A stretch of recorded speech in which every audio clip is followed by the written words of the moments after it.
The chandelier overhead cost more than a suburban house, but Chloe Vanderbilt didn't even notice it. Her eyes sharp and cold as diamond-tipped drills were fixed on the woman in the simple linen dress. "He told me he was married," Chloe hissed, her voice a cruel purr.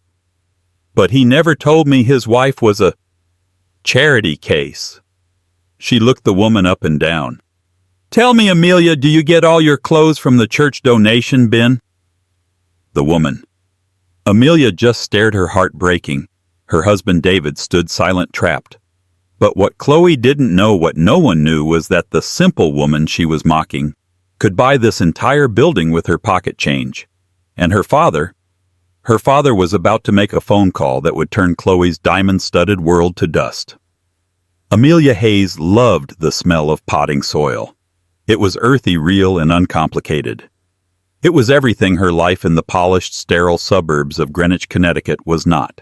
She was on her knees in the modest garden behind her 4-bedroom colonial, her hands free of rings save for a simple thin gold band working compost into the soil. Her light brown hair was tied back in a messy bun, and a streak of dirt was smudged across her cheek. She wore a faded University of Vermont t-shirt and linen pants that had seen better days.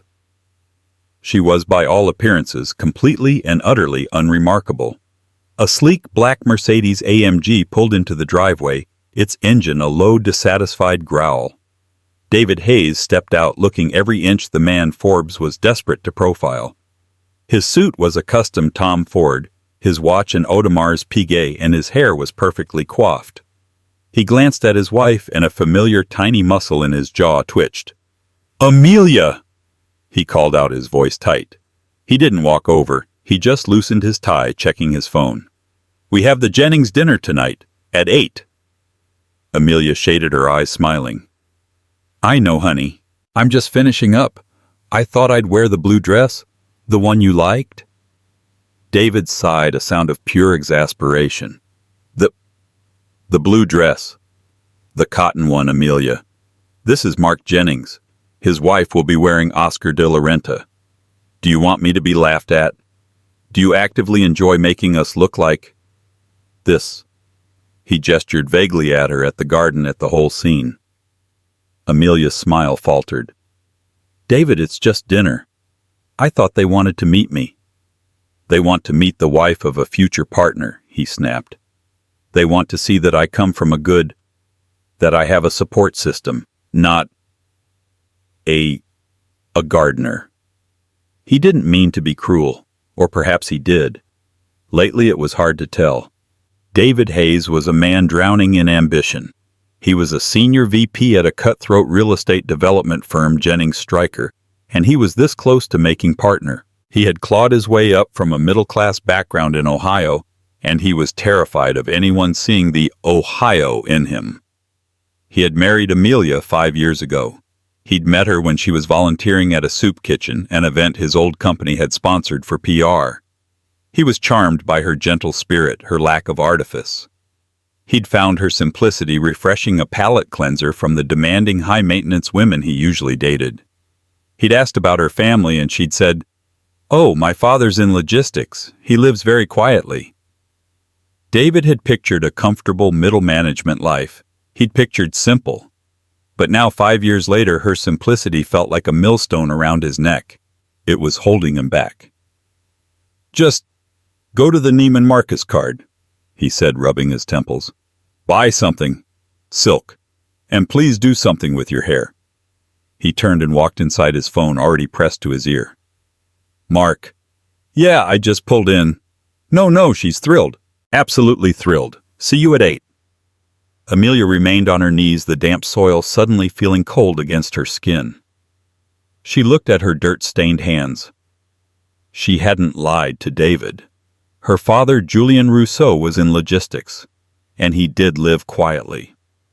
What she had omitted was that Rousseau Villard Maritime, the company her grandfather founded, was one of the largest private shipping and logistics empires on the planet. Her father, Julian, was a recluse, a phantom billionaire who hadn't been photographed in 20 years. He lived quietly on a private, self-sufficient island off the coast of Maine. And Amelia, his only child, was his sole heir. She had run from that life. She'd seen what the wealth did, the paranoia, the sycophants, the emptiness. She'd wanted just once to be loved for Amelia, not for the Rousseau name, not for the Forbes list. She had gotten her wish. David had loved her. The question was, did he still? She went inside, showered, and looked at the black American Express card he'd left on the marble countertop. The Centurion card. Her father had given it to her. David assumed it was one of those high-limit cards for people with good credit. He had no idea it had no limit at all. She put the card back in her simple leather wallet and went to her closet. She pulled out the blue cotton dress. It was simple, yes. But it was also a Gabriella Hearst, a designer known for quiet, sustainable luxury. A dress that cost more than David's suit. She would wear it, because she liked it. The restaurant L'Étoile d'Or was the kind of place that didn't have prices on the menu. Its walls were hushed, its lighting was designed to make everyone look beautiful, and the air hummed with the quiet, terrifying sound of old money. David was in hell. Amelia, true to her word, had worn the blue dress. She looked lovely, her hair in a simple, elegant chignon, her face almost free of makeup. But to David she looked like a child. Mark Jennings and his wife Isabella were already at the table. Mark was a bear of a man, all false smiles and shark-like eyes. Isabella was a stick-thin woman preserved in Chanel and cynicism.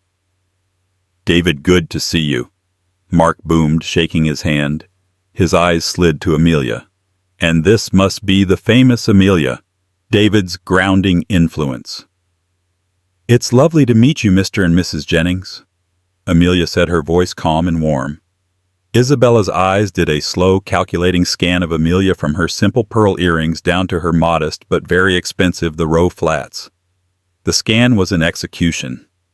Isabella's smile was a slash of red lipstick. "Oh, how quaint," she said.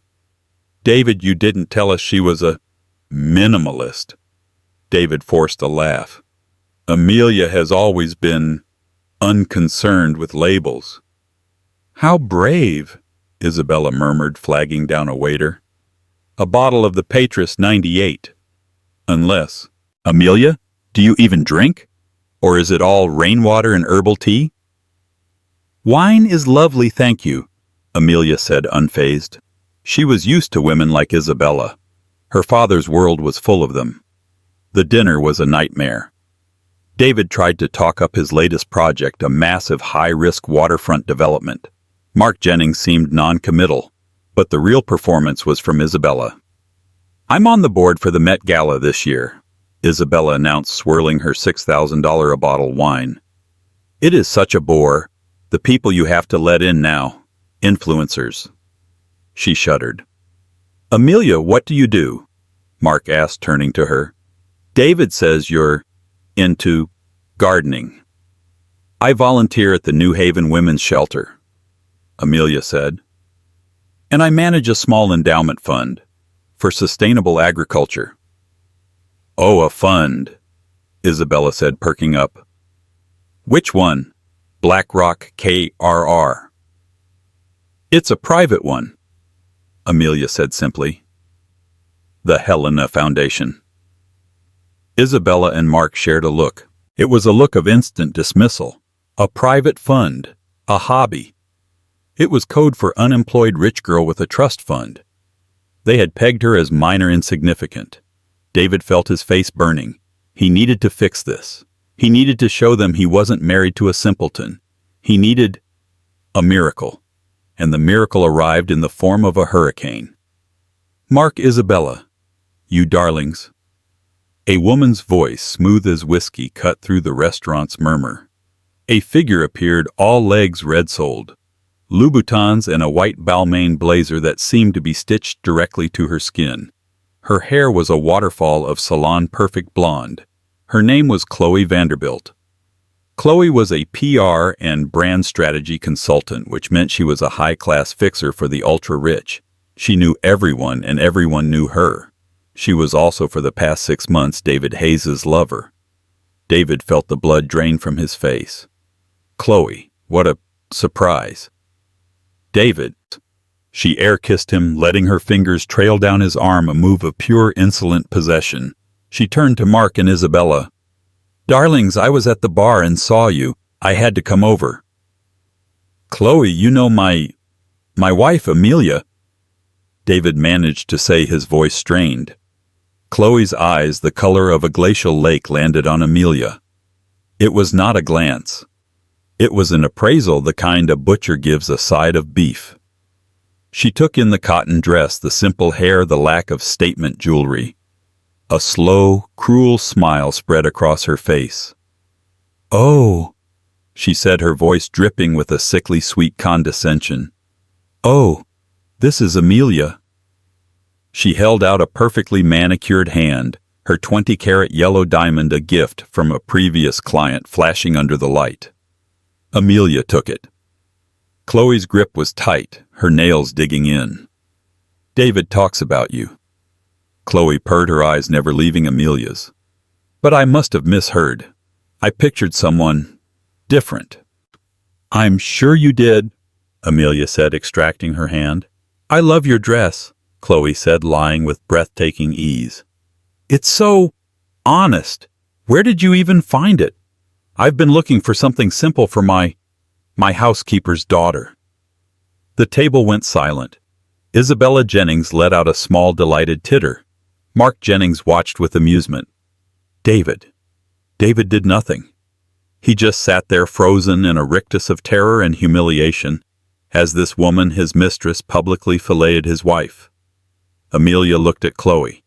She looked at David, who was staring at his wine glass as if it held the secrets to the universe. And she looked at the Jenningses, who were watching her like she was the floor show. She placed her napkin on the table. You'll have to excuse me, she said, her voice perfectly even. I seem to have lost my appetite. She stood up and walked away. Not running, not storming, just leaving. David made a motion to get up, but Chloe put her hand on his thigh under the table. Let her go, darling, she whispered, her voice a promise. The adults are talking. David sat back down, and in that moment he sealed his fate. The affair was no longer a secret. It was a strategy. Chloe Vanderbilt didn't do things by halves. She saw David as a fixer-upper project. He had good bone structure, a decent job, and a ravenous ambition that she found deeply attractive. The only thing holding him back was his mouse of a wife. Chloe was here to exterminate the pest. She began her campaign with the subtlety of a wrecking ball. David, darling, she'd say, lounging in his office after hours, you can't possibly get the waterfront deal funded with that mom-and-pop investment group. You need giants. You need Villard. Villard, David said. They're a ghost. No one can get a meeting with Rousseau. Leave it to me, Chloe purred. I know a man. Who knows the man? Who gets Julian Rousseau's coffee? It's a start. She was intoxicating. She was everything Amelia was not: loud, demanding, connected, and utterly shamelessly materialistic. David, weak and dazzled, fell into her orbit completely. He stopped going home, claiming late nights at the office. He bought a small, sleek apartment in the city, a pied-à-terre for work, he told Amelia. It was where he and Chloe lived their new life. Amelia was not a fool. She was the daughter of a man who could track a single shipping container from Shanghai to Rotterdam in real time. She knew what late nights meant. She saw the new charges on the Amex statements. David still thought they shared the account, not that she was the primary holder. $12,000. Armani Privé. Amelia knew he wasn't buying suits. $4,500. Le Bernardin. A table for two. $22,000. Cartier. A Juste un Clou bracelet. Amelia didn't wear bracelets. She was watching her marriage die in a blizzard of receipts. The true poison, however, was social. Chloe began a systematic campaign to replace Amelia. She accidentally tagged David in intimate Instagram photos from group dinners. She started showing up at his work events, positioning herself as his unofficial partner. "Oh, David is just lost without me," she'd laugh to Mark and Isabella Jennings, his wife, bless her heart. "She just doesn't understand this world. She thinks zoning is something you do in a garden." David, to his shame, let it happen. He was winning. With Chloe's connections, he was making headway on the waterfront project. He'd secured a tentative third-party interest from a shell corporation he was told was linked to the Villard Group. He was on the verge of becoming the man he always wanted to be. The guilt he felt about Amelia was a small, dull ache easily ignored. Amelia, meanwhile, was living in a ghost house. The gardener came, the housekeeper cleaned, but the home was empty. She spent her days at the shelter, her evenings reading. She was giving him space, hoping he would come to his senses. The breaking point came with a simple package. Amelia was pruning her roses when a FedEx truck arrived. A driver handed her a large flat box from Saks Fifth Avenue. It was addressed to Ms. Chloe Vanderbilt, CEO David Hayes. They were sending packages to her home. Amelia's hand, steady and sure, did not tremble. She calmly signed for the package, took it inside, and placed it on the kitchen island. She got a pair of scissors and neatly sliced the tape. Inside, wrapped in layers of tissue paper, was a dress. A stunning silver backless Versace gown. Tucked into the tissue was a small handwritten note on Chloe Vanderbilt letterhead. "Darling D, this will be perfect for the awards dinner. Can't wait for everyone to see us. You, me, and this dress. It's time. Kisses, C." The Real Estate Guild Awards dinner. It was next week. It was the biggest night of David's career. He was being honored as rising star, and he was taking Chloe. Amelia stood in the silent, sun-drenched kitchen, the glittering, vulgar dress spilling over the marble countertop. This was not a late night. This was not a work dinner. This was a declaration. This was a new wife. She felt a cold, calm certainty settle over her. The hurt was still there, a deep tectonic crack, but on top of it was a layer of pure glacial ice. She folded the dress, placed it back in the box, and retaped it.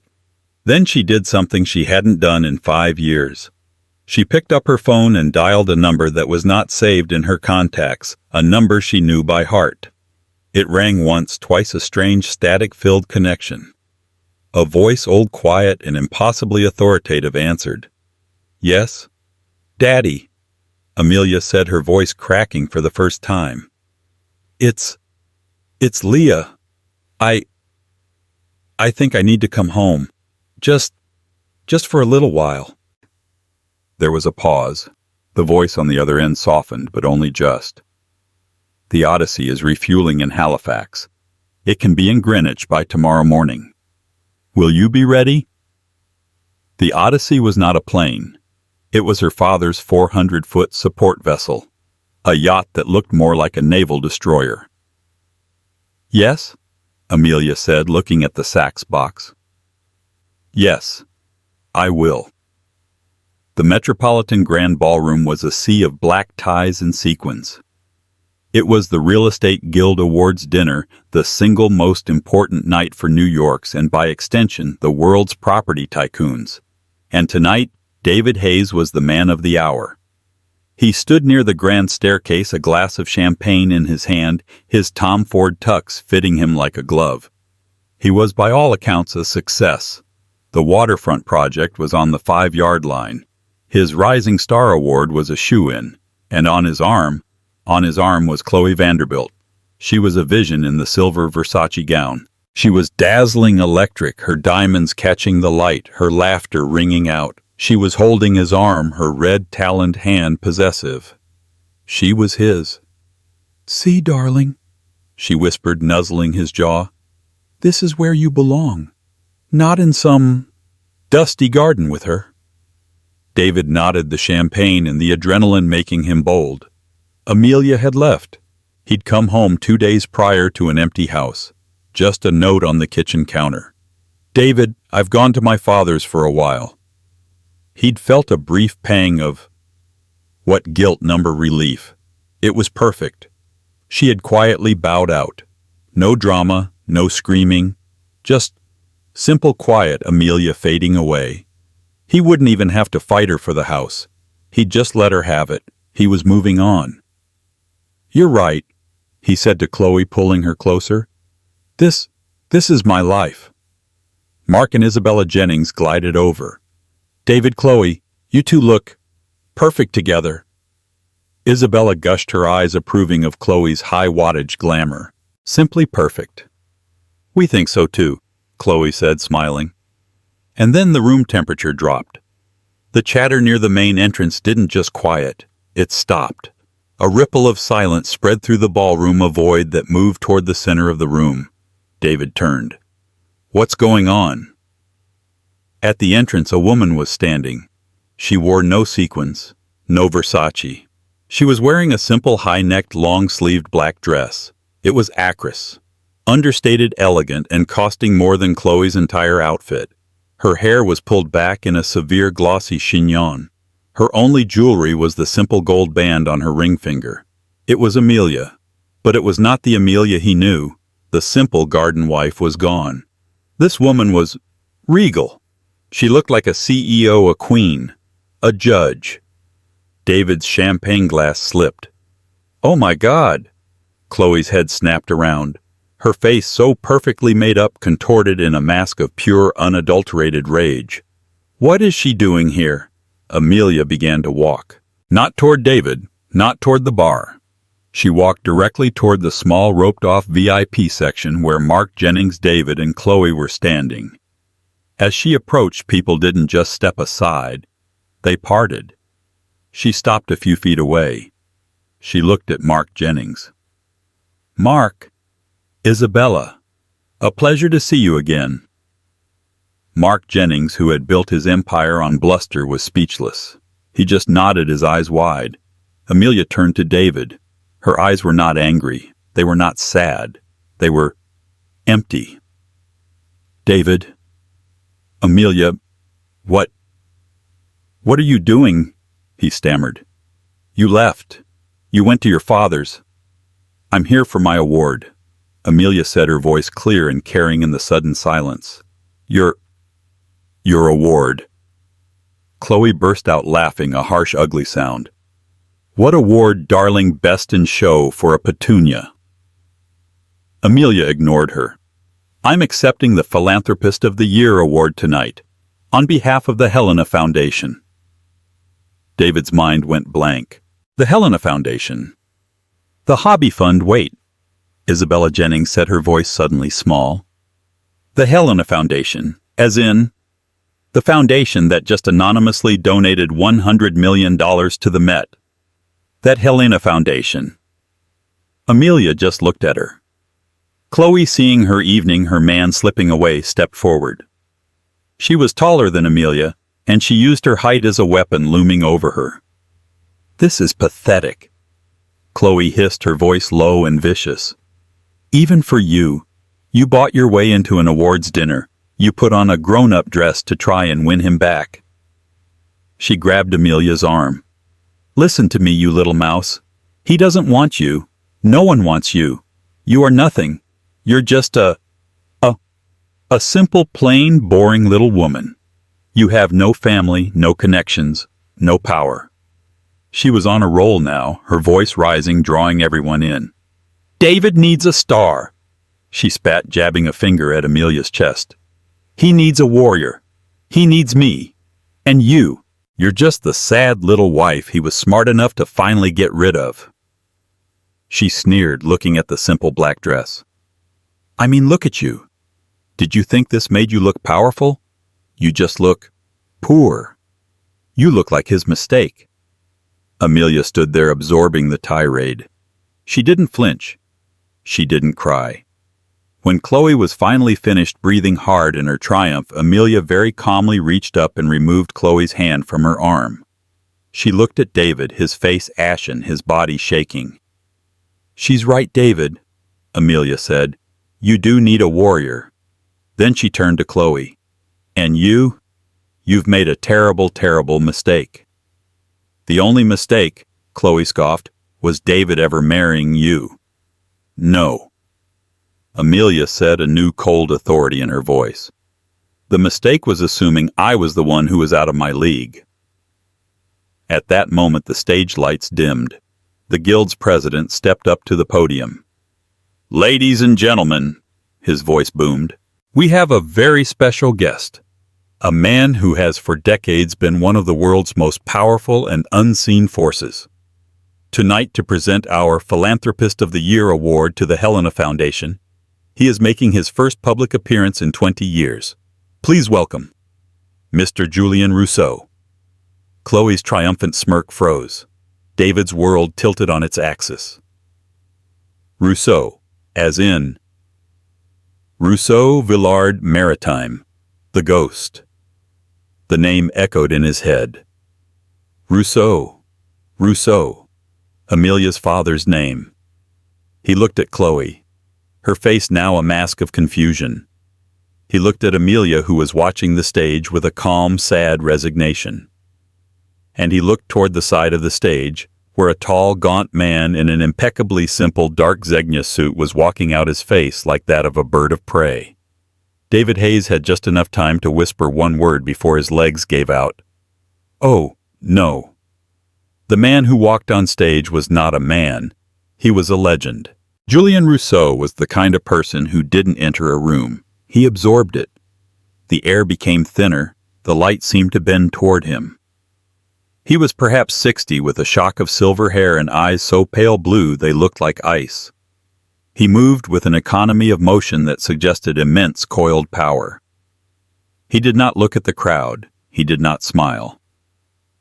In the ballroom, billionaires and real estate titans, men who considered themselves masters of the universe, were fumbling for their phones. They were taking pictures of a ghost. David Hayes was not breathing. He was hyperventilating. Rousseau, Amelia's father, the logistics guy, the quiet guy. Chloe Vanderbilt's blood had turned to ice water. She knew that name. Everyone knew that name. It was the name that underwrote governments. It was the name that owned the ports that David's waterfront project so desperately needed access to. What? Chloe stammered, her gaze flicking between the man on stage and Amelia. That's not... It can't be. Julian Rousseau reached the podium. He adjusted the microphone, a sound that echoed like a gunshot in the silent room. "Good evening," he said. His voice was quiet, yet it filled the entire vast hall. It was a voice that did not need to shout.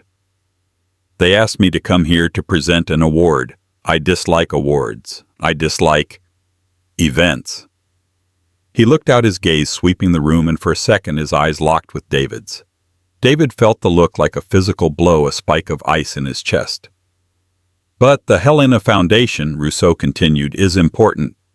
It is named for my late wife, Helena. It is an organization dedicated to the principle that real strength is not loud, that real power is not seen. It is felt." He paused. "The founder and anonymous director of this $50 billion fund is my daughter, a woman who has for her entire life chosen quiet service over the noise of wealth, a woman who wanted to be loved for who she was, not what she was." He looked directly at Amelia. Amelia Rousseau. The name hit the room. Amelia Rousseau. Isabella Jennings let out a small strangled gasp and knocked over her water glass. Mark Jennings looked like he was about to have a heart attack. And Chloe was shaking. Her face, a moment ago so full of venom, was now a concave mask of abject primal terror. "Please," Julian said. "My daughter, Amelia." Amelia walked past Chloe and David, who were frozen like statues in a Pompeii of their own making. She didn't look at them. She walked up the steps and stood beside her father. He kissed her on the forehead. "They mock your simplicity, Leah," he whispered just for her. "They mock it because they cannot buy it." Amelia took the heavy crystal award. She stepped to the microphone. "Thank you," she said, her voice clear and strong. "Thank you, Father." She looked out at the room. My father is right. I have always preferred the quiet. I believe that what you do matters more than what you wear, that your character is more important than your connections. For the past 5 years, I have been conducting an experiment to see if that was true. Her eyes found David. My husband, David Hayes. David flinched as if she had struck him. Did not know the extent of my family's logistics business. I wanted him to love me. Amelia, the gardener, the woman in the simple cotton dress. A single tear traced a path down her cheek. She did not wipe it away. The experiment has concluded. She looked at Chloe Vanderbilt. Her voice did not rise. It didn't have to. I am simple. I am plain. I am unconnected. She paused, letting the words hang in the air. And you, Ms. Vanderbilt, she said, you are a very, very poor judge of character. You see, you mocked my clothes, but you didn't realize that my foundation owns the bank that holds the debt on Versace. You mocked my hobby, but my hobby just funded the entire cancer wing your gala was trying to raise money for. She turned her gaze, sweeping over the VUP table. You all live in a world of surfaces. You swim in a world of power, but you don't even know what real power is. Real power, she said, her voice dropping to a whisper, is choice. And tonight, I am choosing. She looked at her husband. David, you're fired. David's jaw dropped. What, you can't fire me. You don't, Mark. He looked desperately at Mark Jennings.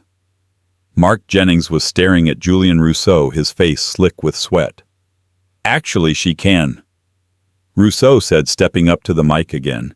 As of 4:30 this afternoon, the Helena Foundation, through a subsidiary, completed a leveraged buyout of Jennings Stryker. My daughter is your new boss, or was. The room erupted. David Hayes collapsed, not in a faint. He just folded. His legs went out and he crumpled to the carpet, a $5,000 tuxedo-clad heap of ruined ambition. Chloe Vanderbilt did not collapse. She stood trembling, her face white. She was looking at Julian Rousseau. Mr. Rousseau, she began, her voice a desperate croaking plea. Mr. Rousseau, I am an asset. This was a misunderstanding. I can help you. I can manage your PR. This is, I can fix this. Julian Rousseau looked at her. He regarded her as one might regard an insect. Ms. Vanderbilt. He said, his voice flat and cold.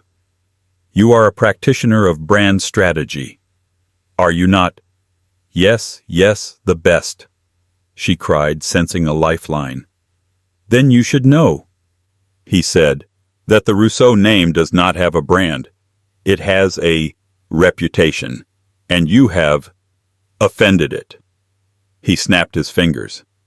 He hadn't even looked, but 2 men in dark, identical suits were suddenly there. Ms. Vanderbilt is loud, Julian said, to no one in particular. She is disturbing my daughter's evening. Please, see that she finds her exit. No, Chloe shrieked as the men took her by the arms. You can't do this, David. David, do something. But David was still on the floor weeping. I know people, she screamed as they dragged her, the silver Versace dress tearing. I have connections. So do I. Amelia said, her voice a whisper as she watched her life's betrayer be physically removed from the ballroom. The fallout was not a storm. It was not a chaotic emotional explosion. It was a clinical, silent, and terrifyingly efficient disassembly. Julian Rousseau did not operate with anger. He operated with consequence. In the 48 hours that followed the Real Estate Guild Awards dinner, 2 lives were not just ruined. They were deconstructed piece by piece until nothing was left but the rubble of their own arrogance. For David Hayes, the reckoning began with the sunrise. He woke up not in his bed nor Chloe's, but on a stiff, velvet-upholstered sofa in a secluded alcove of the Metropolitan Grand's main lobby. His head throbbed a dull, hammering pain from the champagne, the adrenaline, and the soul-crushing impact of his own stupidity. His Tom Ford tuxedo was rumpled, the bow tie undone, hanging around his neck like a tiny silk noose. A security guard, seeing him stir, walked over and placed a glass of water on the table beside him. "Your car is no longer here, Mr. Hayes," the guard said, his face a mask of professional neutrality. "It was reclaimed by the leasing agency at 4:17 a.m. "Reclaimed?" David croaked. "The lease is... You should check your phone, sir," the guard said and walked away. His phone. He fumbled for the iPhone 15 Pro Max that Chloe had insisted he get. It was hot to the touch. The screen lit up 147 unread messages, 28 missed calls. He was still in a fog, a haze of denial. This was a nightmare, a horrible public embarrassment. He'd smooth it over. He'd apologize. Amelia, she was kind. She was simple. She'd forgive him. He'd just have to grovel. His thumb, trembling, opened the first missed call. A voicemail from Mark Jennings, left at 11:52 p.m. David pressed play. He expected yelling. He did not expect the sound of pure, unadulterated terror. "David, you! Mark's voice was a hoarse whisper, as if he was afraid of being overheard. "You idiot! You monumental idiot! Do you know what you've done? Do you know who that is? Rousseau isn't just rich, David. He owns the ports. He owns the banks. He owns... Oh, God!" A sound of glass smashing. "Don't come to the office. Ever. We'll mail you your personal effects. Your severance is... nothing. You're in breach. You humiliated a principal. If you ever contact me again, I will have you arrested for harassment. You're done. You're finished, David. You've ruined me." The call cut out. David stared at the phone. Ruined him. He scrolled. Email. The first was from Villard National Bank Commercial Lending Division, sent at 1:04 a.m. Subject: notice of immediate covenant breach. Loan, Bur 884G. Dear Mr. Hayes, this email serves as official notification that per your loan agreement you are in breach of Covenant 27.B, violation of moral turpitude, as defined by the lender, resulting in significant public disgrace and material risk to the lender's reputation. Your $2.5 million line of credit has been frozen effective immediately. Furthermore, your primary mortgage on the Greenwich property 45 Willow Lane has been called. Full repayment is due within 30 days or foreclosure proceedings will commence. Villard National, Rousseau Villard. It wasn't just a bank. It was her bank. The bank he'd been using so arrogantly to fund his new life. His hands were shaking so hard he almost dropped the phone. The second email was from a name he didn't recognize. S. Arlen Esk. Wachtell, Lipton, Rosen and Katz. Sent at 6:15 a.m. Subject: Hayes v. Rousseau.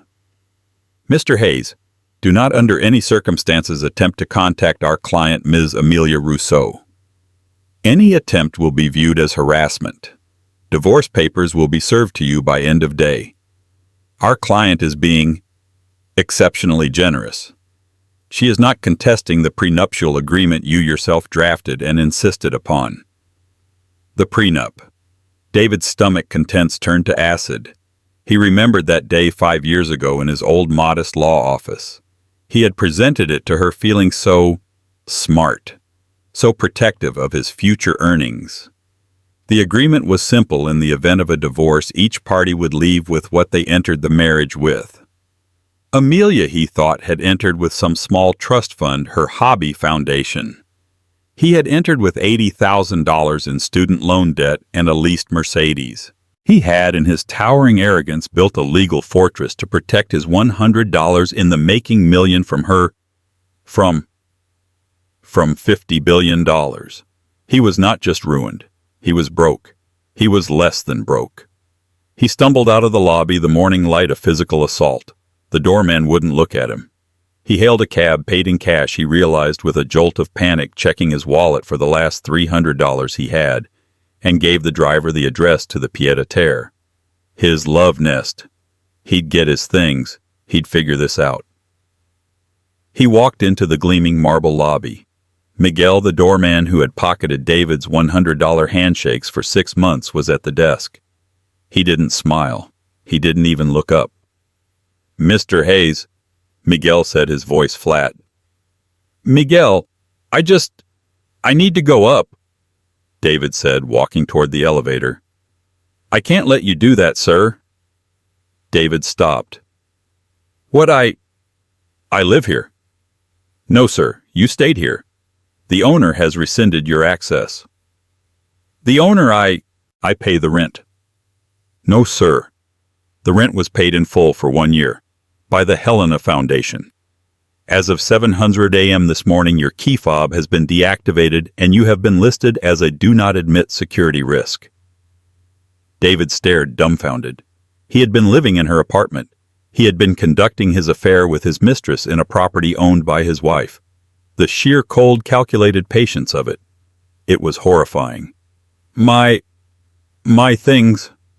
They are being packed, sir. They will be mailed to your last known permanent address. The house in Greenwich. The one the bank was about to take. He was quite literally on the street in a dirty tuxedo with $300 in his pocket.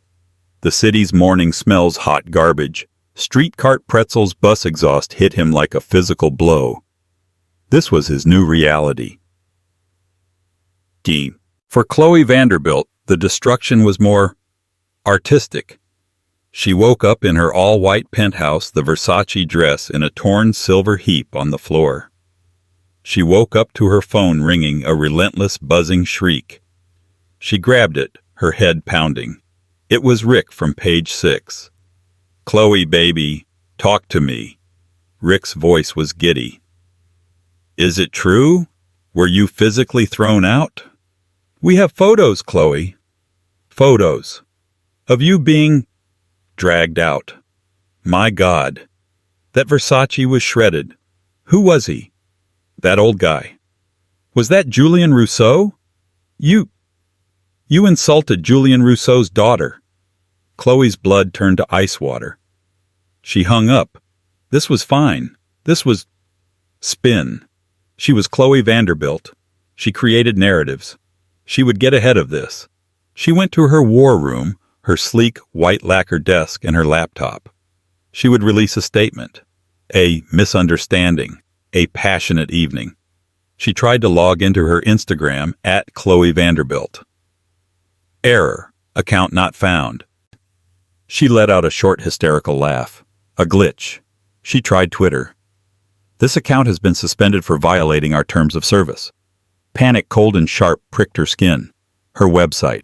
https://www.google.com/search ChloeVanderbiltPR.com. She typed it in. A blank white screen. 404. Not found. This was not a blacklist. This was an erasure. Rousseau hadn't just gotten her fired. He had reached into the digital ether and deleted her. The brand of Chloe Vanderbilt had ceased to exist. Her clients. She could fix this. She called her biggest account the Guggenheim Gala. She was put through to a stony-voiced assistant. "Ms. Vanderbilt. Yes, we are pivoting our brand strategy. Your services are no longer required." Click. She called the governor's ball committee. We've decided to go in a different direction. Please remit your final invoice." The final call. Her bank. She had to move her money. She checked her Chase private client app. Account frozen. "Please contact your branch manager." She called the number, screaming at the poor receptionist until her private manager, Mr. Blevins, picked up. "Mr. Blevins, what is this? Why is my account frozen?" The man on the other end was audibly trembling. "Ms. Vanderbilt, I'm so sorry. I can't. My hands are tied. All your assets, all your lines of credit, they are all frozen." "By who?" By the federal government." "The what?" Chloe sank onto her white silk settee. "An investigation, Ms. Vanderbilt. The IRS. The SEC. It seems a concerned citizen provided an anonymous tip to the Southern District of New York at about 300 a.m. "A tip about what?" she shrieked. "Tax fraud, wire fraud, misrepresentation of assets, undeclared gifts from clients. It's all here. It's Ms. Vanderbilt. It's very detailed." It was all the shady gray area fixing she had done to build her empire. The cash gifts, the offshore consulting fees, the gifts from clients that she'd never claimed as income. Rousseau hadn't framed her. He had simply exposed her. She looked around her pristine white penthouse, the Balmain blazers in the closet, the 40 pairs of Louboutins. They weren't hers. They were all purchased with leveraged credit with a brand that had just evaporated. She wasn't rich. She was just a woman who was good at pretending. She was, in a word, simple, and she was in every way that mattered done. 6 months passed. In the elite circles of New York, London, and Hong Kong, the Real Estate Guild Awards dinner was no longer just a date on the calendar. It was a legend, a cautionary tale whispered in yacht clubs and private trading floors. They called it the Night of the Ghost. The evening Julian Rousseau materialized and with a few quiet words evaporated two of the city's most ambitious players. The world had moved on, but for the architects of that night's humiliation, there was no moving on. There was only after. For the antagonists, the consequences were as public as their ambition had been. Chloe Vanderbilt's federal investigation was swift and brutal. Faced with irrefutable, meticulously organized evidence of tax fraud, wire fraud, and undeclared income, she was crushed. Her lawyers, who demanded a retainer she no longer had, advised her to plead guilty. She lost everything. The penthouse, the Balmains, the credit lines, all seized by the government to pay a fraction of her fines and back taxes. She was barred from working in public relations, finance, or any consulting capacity for life. She was last seen and photographed by the very page 6 she used to feed working at the Macy's fragrance counter in the Short Hills Mall. Her blonde hair, now showing dark roots, was pulled back in a regulation ponytail. Her hands, once adorned with yellow diamonds, were now chapped from spritzing l'étoile on paper strips. She wore a black polyester uniform and a plastic name tag that read Chloe. The ultimate humiliation was not the job, it was the visibility. Shoppers, women who used to read about her, would stop, stare, and whisper, "Is that?" She had become the very thing she dreaded most, a common spectacle, a simple charity case. David Hayes's fall was quieter, but deeper. The 30-day notice on his mortgage was not a negotiation. It was a death sentence. The prenuptial agreement he had so arrogantly crafted was his financial execution. He left the marriage with his $80,000 in student debt, which had with interest grown, and the clothes on his back. The Amex Centurion card was, of course, Amelia's. His own credit tied to the defaulted loans was destroyed. No one in New York real estate would return his calls. The Hayes name was now synonymous with Rousseau's warning. He was radioactive. After 2 months of sleeping on a friend's couch, a friend who quickly tired of the association, he found a job. The irony was a cosmic, cruel joke. He was hired as a logistics manager for a regional curtain rod distributor in a windowless industrial park in Yonkers. He managed spreadsheets in a cramped, fluorescent-lit cubicle, tracking the very things he once mocked. He had become his own false, dismissive vision of Amelia's father. He was a simple, quiet man in logistics.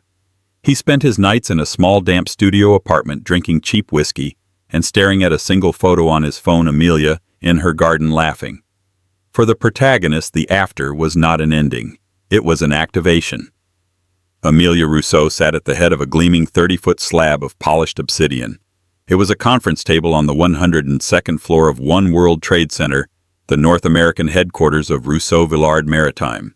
She was not the garden wife. Nor was she the avenging angel in the black actress dress.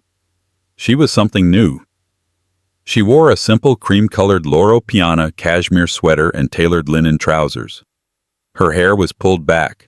She looked simple. But it was the simplicity of a blade. In front of her sat the new terrified C-suite of what used to be Jennings Stryker. She hadn't just bought the company. She had gutted it, dissolved it, and reformed it as the Helena Development Group. "Good morning," she said, her voice quiet, but the acoustics in the room were so perfect that it felt like she was whispering in each of their ears. "The waterfront project is dead." A man named Thomas, a holdover from Mark Jennings' old guard, cleared his throat. "Ms. Rousseau, with respect, that project is 90% funded. The zoning is clear. It's a guaranteed $4 billion return." Amelia looked at him, her gaze not cold but clinical. "Thomas, you are still thinking in terms of profit. I am thinking in terms of function. That project was a monument to noise. It was designed to be seen. We are now in the business of doing." She clicked a remote. The giant screen behind her lit up. It was not a rendering of glass towers. It was a map, a community. As of today, the Helena Foundation is the sole investor in the Helena Development Group. We are no longer building 80-story luxury tombs for foreign capital. We are building a community. She pointed. The entire waterfront blocks 1 through 6 will be zero-income housing fully subsidized by the foundation. The next 10 blocks will be mixed-use affordable housing for teachers, nurses, and artists. The luxury component, she said, pointing to a single elegant tower, will be this, and 100% of its profits will be placed in an untouchable trust to permanently fund the New Haven Women's Shelter. Thomas looked like he was going to be sick. "But, Ms. Rousseau, that's philanthropy. That's not a business model." "No, Thomas," Amelia said, standing. She walked to the floor-to-ceiling window, looking down at the tiny, intricate map of the city. "It's a systems change. My ex-husband," she said, her voice clear, "wanted to take. He wanted to be seen. My father moves things. He is the best in the world at moving a box from Shanghai to Rotterdam. He built an empire on things." She turned her eyes sweeping over her new board. She said, "am going to move systems." She had made her choice. She was still at her core a gardener. She still loved the smell of potting soil. But she had learned a crucial lesson taught to her by the vipers she had invited into her home. You can't just tend your own small patch of dirt, hoping to protect it from the blight. To truly make things grow, you have to control the water. You have to guarantee the sun. You have to be the climate. Amelia Rousseau, the simple wife, was done tending her garden. She was about to terraform the entire coastline. And that everyone is what happens when you mistake quiet for weak. Chloe and David built their lives on shiny, hollow surfaces, and the second they bumped into something real, something solid, their entire world shattered. Amelia's simplicity wasn't a lack of something, it was a presence. It was the confidence of someone who has nothing to prove because they own everything. So, what do you think? Was Amelia too kind for too long? Or was her final, devastating move the perfect response? Let me know your thoughts in the comments below. I read all of them. This story is a reminder to never judge a book by its cover. Because you have no idea if that simple cover is actually bound in the most expensive leather in the world. If you love this drama and this twist, please, you know what to do. Hit that like button so hard it turns red. Click share to send this to someone who needs a reminder that a high-profile life isn't always a happy one, and most importantly, subscribe to this channel and ring that bell. We post stories of karma, revenge, and justice every single week, and you don't want to miss what's coming next.